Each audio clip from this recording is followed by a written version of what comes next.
ఆయన ముందుగా పట్టాభి గారు, ఈ ఎన్నికల అక్రమాలకు సంబంధించి ఎన్ని ఫిర్యాదులు అన్ని పార్టీలు, విపక్ష పార్టీలు, మీరు ప్రధానంగా జనసేన అండ్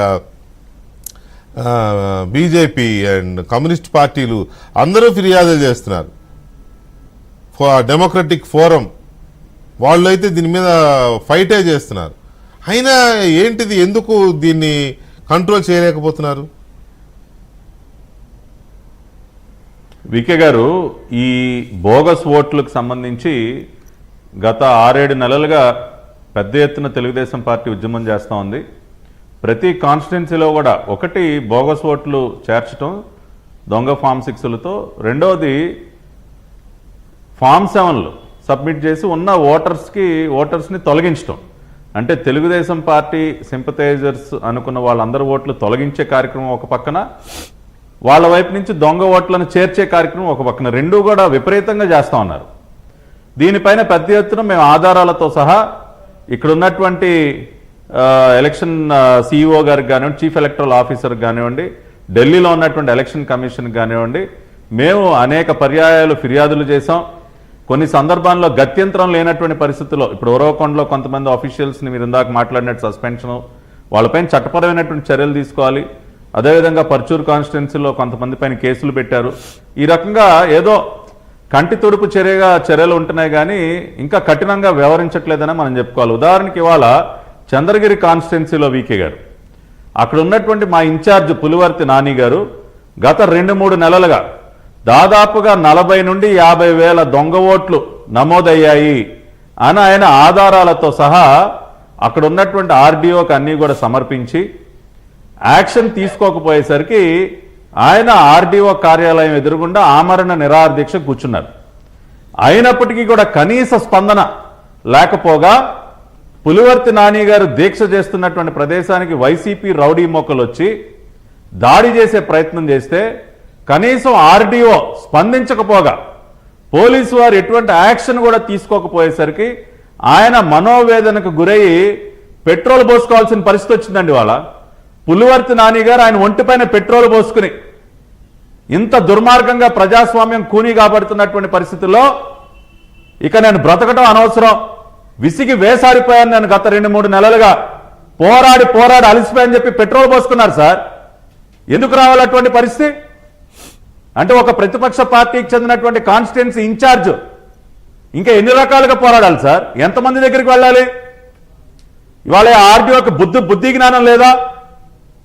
మేము ఆధారాలతో సహా సమర్పిస్తే కనీసం వాటిని పరిశీలించే టైం కూడా ఆయనకి లేదా?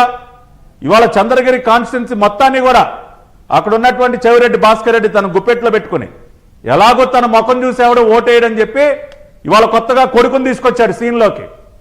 రేపు ఎలాగో తనకు ఓటమి ఖాయం అని చెప్పి కొడుకుని నుంచోబెట్టాడు. ఇవాళ తన కొడుకుని ఏదో ఒక రకంగా గెలిపించాలని చెప్పి తప్పుడు ఓట్లన్నీ కూడా చేర్పించి 45-50 వేలు, ఒకటి కాదు 2 కాదు. గతంలో చెవిరెడ్డి యొక్క దొంగ ఓట్ల ప్రావీణ్యం అంటే చూసాం కదా సార్. తిరుపతి బై ఎలక్షన్ సందర్భంగా ఇదే చెవిరెడ్డి కదా పక్క రాష్ట్రం నుంచి బస్సుల్లో ఫేక్ ఓటర్ ఐడి కార్డులు తయారు చేసి మరి బస్సులు ఎక్కించి తీసుకొచ్చినటువంటి వ్యక్తి చెవిరెడ్డి భాస్కర్ రెడ్డి. ఇవాళ దొంగ ఓటర్లని సృష్టించడంలో, దొంగ ఓటర్ ఐడీలు తయారు చేయించడంలో, ఇటువంటి ఫేక్ ఓట్స్ చేర్పించడంలో చెవిరెడ్డి వాళ్ళ డాక్టరేట్ సంపాదించాడు. ఇవాళ అటువంటి వ్యక్తి పైన చర్యలు తీసుకోరా? మీరు ఎక్కడైనా ఇటువంటి సంఘటన చూసారు సార్? పెట్రోల్ ఇవాళ మా అందరికీ ఎంతో బాధ కలిగింది సార్. ఇవాళ మా నాని అన్న ఒంటిపైన పెట్రోల్ పోసుకుని ఇవాళ ఆ రకంగా అక్కడ నుంచునుంటే మా అందరికీ వాళ్ళు ఎంతో బాధ కలిగింది. రేపు ఉదయం చంద్రబాబు నాయుడు గారు chief election commissioner Rajiv Kumar గారి దగ్గరికి వెళ్తున్నారు. రేపు ఉదయం 11 గంటలకు అపాయింట్మెంట్ ఇచ్చారు. చంద్రబాబు నాయుడు గారు, పవన్ కళ్యాణ్ గారు, మా పార్టీ సీనియర్ నాయకులు కేశవ్ గారు ముగ్గురు కలిసి రేపు చీఫ్ ఎలక్షన్ కమిషనర్ని కలుస్తూ ఉన్నారు. అదేవిధంగా అరుణ్ గోయల్ గారు, అనూప్ చంద్ర పాండే ఎలక్షన్ కమిషనర్స్ ముగ్గురు కూడా రేపు విజయవాడలో అందుబాటులో ఉన్నారు. మాకు అపాయింట్మెంట్ కూడా ఇచ్చారు. కాబట్టి వారి దృష్టికి ఈ పరిస్థితినంతా కూడా చంద్రబాబు నాయుడు గారు, పవన్ కళ్యాణ్ గారు స్వయంగా రేపు చీఫ్ ఎలక్షన్ కమిషనర్ని కలిసి వారి దృష్టికి ఈ అంశాలన్నీ కూడా తీసుకురాబోతున్నారు. ఆంధ్రప్రదేశ్లో ఫ్రీ అండ్ ఫెయిర్ ఎలక్షన్ జరగాలంటే ముందుగా ఓటర్ లిస్టులలో జరుగుతున్నటువంటి అక్రమాలన్నింటినీ అరికట్టాలి. ఇవాళ జగన్మోహన్ రెడ్డి పూర్తిగా తన ఓటమి ఖాయమని తెలుసుకుని, ప్రజలెవరు కూడా తనకు ఓట్లేరని తెలుసుకుని ఇవాళ ఈ రకమైనటువంటి అక్రమాలకి పాల్పడుతూ ఉన్నాడు. దీనికి ఖచ్చితంగా అడ్డుకట్ట వేయాల్సిందే. చీఫ్ ఎలక్షన్ కమిషనర్ గారు కూడా రేపు స్పందిస్తారని ఆశిస్తూ ఉన్నాం.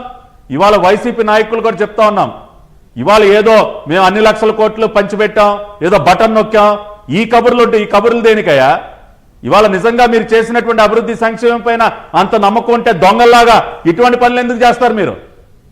కాబట్టి ఇవాళ అన్ని మార్గాలు మూసుకుపోయి ఇవాళ ఇటువంటి అవకతవకలకు పాల్పడుతున్నాడు జగన్మోహన్ రెడ్డి. ఆ విషయాన్ని కూడా ప్రజలు అర్థం చేసుకుంటున్నారు. వికే గారు, ప్రతిసారి ఏమవుతుందంటే ఇవాళ కూడా మధ్యాహ్నం నుంచి